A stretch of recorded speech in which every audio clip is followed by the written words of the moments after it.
Hello दोस्तों, आप सभी का स्वागत है मेरे यूट्यूब चैनल मिनी कोचिंग में। आज हम करने वाले हैं क्लास 6 का अभ्यास प्रश्न पत्र हिंदी का।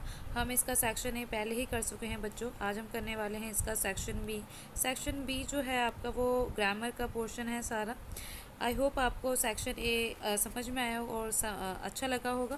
चलिए शुरू करते हैं सेक्शन बी। सेक्शन बी का जो आपका खंड है उसको हम वर्णनात्मक प्रश्न बोलते हैं। यहाँ पर बेसिकली आपके ग्रामरों के क्वेश्चंस होंगे और कुछ आपके बुक के होंगे।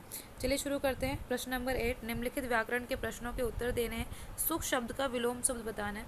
बच्चों सुख शब्द का विलोम शब्द क्या होता है? विलोम तो आप जानते ही क्या होता है, किसी भी शब्द को उल्टा लिखना। तो सुख का उल्टा होता है दुख। क्या होता है बच्चों? सुख का उल्टा होता है दुख। जैसे मैं आपको यहाँ लिख के दिखाती हूँ, सुख का उल्टा होता है दुख। हिरण शब्द का स्त्रीलिंग। हिरण शब्द का स्त्रीलिंग होता है हिरनी। हिरनी।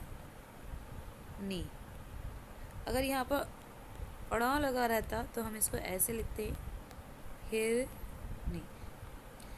कुर्सी शब्द का बहुवचन बदलना है। बहुवचन मतलब बदलने का मतलब होता है जब कोई एक वस्तु होती है या एक से अनेक वस्तु होती है। जब कोई वस्तु एक होती है तो हम उसको एक वचन बोलते हैं। अगर कोई वस्तु दो या दो से अधिक है तो वो वस्तु बहुवचन कहलाती है।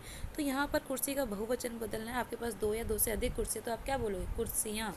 तो हम यहाँ पर कुर्सी का बहुवचन यहाँ पर बदलेगा कुर्सियाँ। बच्चों बदलते समय एक बात का ध्यान रखें, जब भी आप किसी का भी बहुवचन बदल रहे हो और उसके पीछे बड़ी की मात्रा है तो वचन बदलते समय वो बड़ी ई की मात्रा छोटी ई में बदल जाती है। हथनी शब्द का पुरलिंग लिखिए। पुरलिंग मतलब हथनी एक फीमेल शब्द है तो आपको मेल शब्द लिखना है। तो हथनी का पुरलिंग होता है हाथी। आई होप बच्चों आपको ये क्लियर हो रहा हो। हथनी का पुरलिंग होता है हाथी। तो ये हो गया हाथी। अब अगले क्वेश्चनों की तरफ आते हैं। निम्नलिखित प्रश्नों के उत्तर दीजिए। अक्षरों की खोज किसने की है? आपका एक चैप्टर है, आपकी किताब का 5वां चैप्टर है जिसमें है अक्षरों का महत्व, उस पार्ट का नाम है। तो वहीं से क्वेश्चन आया, अक्षरों का खोज किसने की? अक्षरों की खोज मानव ने की है। आदमी ने इस धरती पर जन्म कब लिया? आदमी ने इस धरती पर जन्म लगभग 5 लाख वर्ष पहले लिया। एक माह में कितने पक्ष होते हैं? तो बच्चों एक माह में 2 पक्ष होते हैं। कवि किससे गप्पे लगाता है? ये जो क्वेश्चन है ये भी आपकी पुस्तक से आया है, चांद से गप्पे। तो कवि किससे गप्पे लगाता है? कवि चांद से गप्पे लगाता है। मैं आपको लिख के दिखा देती हूँ। अक्षरों की खोज मानव ने की। आदमी ने 5 लाख वर्ष पहले। एक माह में कितने पक्ष होते हैं? 2 होते हैं, अमावस और पूर्णिमा। कवि किससे गप्पे लगाता है? कवि चांद से गप्पे लगाता है। आई होप आपको ये समझ में आ रहा होगा। अब अगले क्वेश्चन पे आ जाइए। क्वेश्चन नंबर 10, निम्नलिखित प्रश्नों के उत्तर दीजिए। यहाँ पर आपसे कुछ प्रश्न किए गए हैं और उन प्रश्नों के आपको जवाब देने। चिड़िया किसका दिल टटोलकर जल का मोती ले आती है? प्रश्न नंबर 10 में आपको प्रश्नों के उत्तर देने। यहाँ पर एक एक नंबर के प्रश्न है तो आपको जो प्रश्नों के उत्तर है वो एक शब्द या एक वाक्य में देने हैं। चिड़िया किसका दिल टटोलकर जल का मोती ले आती है? चिड़िया चढ़ी नदी का दिल टटोलकर जल का मोती ले आती है, ये इसका आंसर होगा। चिड़िया के पंख कैसे हैं? चिड़िया के पंख नीले हैं। यह आपकी आपकी पुस्तक की एक कविता है। चिड़िया रुचि और रस से क्या खाती है? चिड़िया रुचि और रस से भुट्टे के दाने खाती है। जल का मोती का क्या अर्थ है? जल का मोती का अर्थ है कि जल की बूंद, तो जल की बूंद होती है या बूंद की तुलना जल के मोती से की गई है। चलिए प्रश्न नंबर 11 करते हैं। यहाँ पर निम्नलिखित में से किन्हीं 4 प्रश्नों के उत्तर लगभग 30 से 40 शब्दों में करने हैं।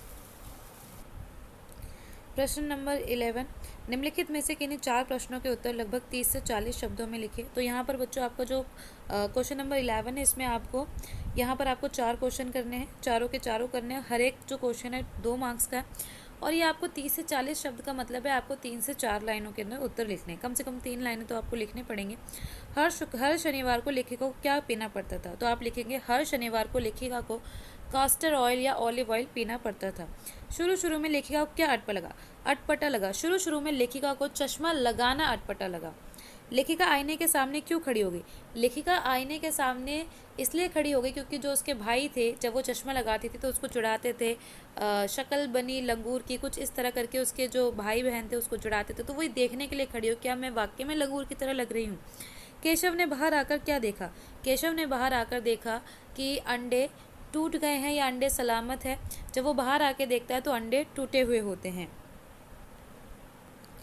चलिए दोस्तों हम आ जाते हैं प्रश्न नंबर 12 पे। निम्नलिखित में से किन्हीं 3 प्रश्नों के उत्तर दीजिए। लगभग 30 से 40 शब्दों में आपको उत्तर देने। पहला क्वेश्चन में आपसे पूछा गया, लेखिका बचपन में इतवार की सुबह को क्या क्या काम करती थी? लेखिका जो बचपन के इतवार की सुबह में अपने जूते चमकाती थी, अपने कपड़ों को इस्त्री करती थी, अपने कपड़ों की धुलाई करती थी। तो लेखिका इतवार की सुबह ये काम करती थी। चिड़िया को किन किन चीज़ों से प्यार है? चिड़िया को विज़न से प्यार है, चिड़िया को विज़न से प्यार है, चिड़िया को चढ़ी नदी के पानी से प्यार है, चिड़िया को भुट्टे के दाने से प्यार है। तो आप ये सब लिख सकते हैं। चिड़िया कैसा गा लेती है? चिड़िया रस उड़ेल कर गा लेती है। ये इसका आंसर है। आ जाइए प्रश्न नंबर 13 पे। निम्नलिखित में से किसी एक विषय पर लगभग 80 से 100 शब्दों में अनुच्छेद लिखना है। 80 से 100 शब्दों से मेरा तात्पर्य यह है कि आपको तकरीबन एक पेज तो बच्चे आंसर लिखना ही पड़ेगा। एक पेज जो आपकी जो एग्जामिनेशन शीट आती है उसका तकरीबन एक पेज आपको लिखना पड़ेगा।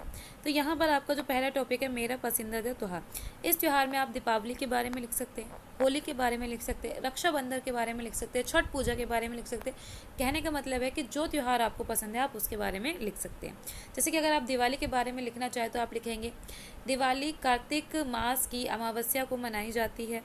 इस दिन श्री रामचंद्र जी 14 वर्ष का वनवास काटकर अयोध्या लौटे थे। और जो आप दिवाली पे करते हो आप वो सब चीज़ें लिख सकते हो। मेरा विद्यालय आप अपने विद्यालय के बारे में लिखेंगे, आप अपने विद्यालय का नाम लिखेंगे, उसमें कितने बच्चे पढ़ते हैं, उसमें कितने अध्यापक हैं, उसमें क्या क्या सुविधाएं हैं, ये सब चीज़ें आप लिखेंगे। आज़ादी का अमृत महोत्सव, हाल ही में जो आज़ादी का दिवस हमने सेलिब्रेट किया, आपको उसके बारे में लिखना है कि आपने आज़ादी कैसे मनाई, आपके स्कूलों में किस तरह से झंडा वितरण हुआ, जो हमारा राष्ट्रीय ध्वज इस बार वितरण हुआ था उस चीज़ों के बारे में लिखेंगे, कैसे आपने घरों में ध्वजारोहण कराया। तो ये सब बातें आप उसमें लिखेंगे। अब आ जाइए प्रश्न नंबर 14 में। निम्नलिखित में से किसी एक विषय पर लगभग 80 से 100 शब्दों में पत्र लिखिए। 80 से 100 शब्दों में पत्र लिखने का मतलब है जैसे आप नॉर्मल एक पत्र लिखते हैं वो पत्र इनफ है। अवकाश हेतु अपने विद्यालय के प्रधानाचार्य को पत्र, इसमें आप किसी भी चीज़ के लिए छुट्टी ले सकते हैं। अवकाश का मतलब होता है छुट्टी। आप चाहे बीमारी के लिए छुट्टी ले सकते हैं, आप चाहे तो किसी ज़रूरी काम के लिए छुट्टी ले सकते हैं, किसी भी चीज़ के लिए आप छुट्टी ले सकते हैं। तो आप जो नॉर्मली पत्र लिखते हैं वो वाला पत्र लिखना है। विद्यालय में पानी की समस्या को हल करने के लिए प्रधानाचार्य के पत्र, आपके स्कूल में पानी की कमी आ गई है और इस बात को आप प्रधानाचार्य को बता रहे हैं तो उसके अनुसार आपको पत्र लिखना है। आई होप आपको ये वीडियो समझ में आए। अगर बच्चे आप ये चाहते हैं कि मैं आपको पत्र और ये जो अनुच्छेद है लिख के दिखाऊं तो आप मुझे प्लीज़ कमेंट करें, मैं आपको ये लिख के भी दिखा दूँगी। आई होप आपको ये वीडियो पसंद आए। अगर आपको ये वीडियो पसंद आई है तो प्लीज़ मेरे चैनल को सब्सक्राइब ज़रूर करें और साथ ही साथ इस वीडियो को लाइक भी ज़रूर करें। थैंक यू बच्चों।